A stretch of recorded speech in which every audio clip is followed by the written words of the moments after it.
زمزم کے کنویں کی ملکیت حاصل کرنے کے علاوہ عبد المطلب کی زندگی کا دوسرا اہم واقعہ ابرہہ کا بیت اللہ پر حملہ ہے۔ تاریخ میں اس کو واقعہ فیل کے نام سے یاد کیا جاتا ہے۔ ابرہہ ایک عیسائی سردار تھا۔ شاہ حبشہ نجاشی کی طرف سے یمن کا حاکم تھا۔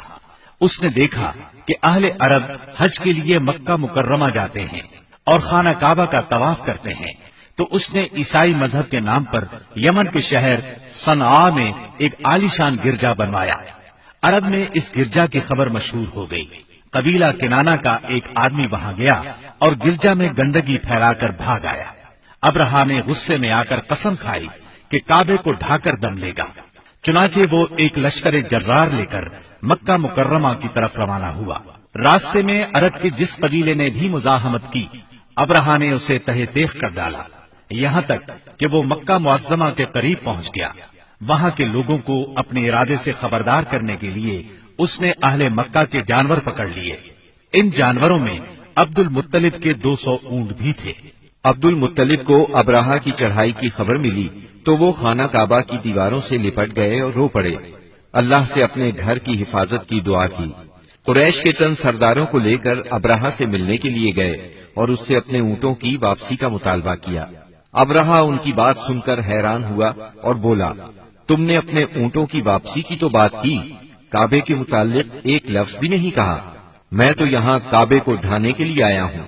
عبد المطلب نے جواب دیا، اونٹ میری ملکیت ہے، اس لیے ان کی رہائی کے لیے چلا آیا۔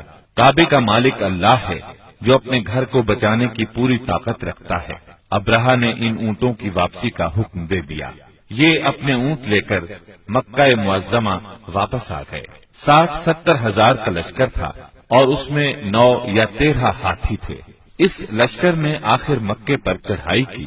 لشکر مکے کے نزدیک پہنچا تو محمود نامی ہاتھی نے مکے میں داخل ہونے سے انکار کر دیا اور وہیں بیٹھ گیا۔ ایسے میں اچانک باہر کلزم کی طرف سے پرندوں کا ٹڈی دل نظر آیا۔ ان کے پنجوں اور چونچوں میں کنکریاں تھیں۔ جن سپاہیوں پر وہ کنکریاں پڑتی ان کے اعضاء کٹنا شروع ہو جاتے۔ ان کنکریوں کے گرنے سے ابرہہ کی فوج اور ہاتھیوں کا جو حشر ہوا وہ بلا شبہ تاریخ عالم کا ایک نہایت حیرت ناک باب ہے۔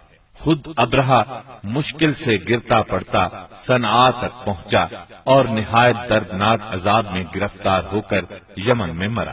عربوں کے ہاں اس سال کو عام الفیل کہتے ہیں۔ ایک مدت تک یہی تقویمی سال شمار ہوتا رہا۔ قرآن کریم میں یہ واقعہ سورہ فیل میں بیان ہوا۔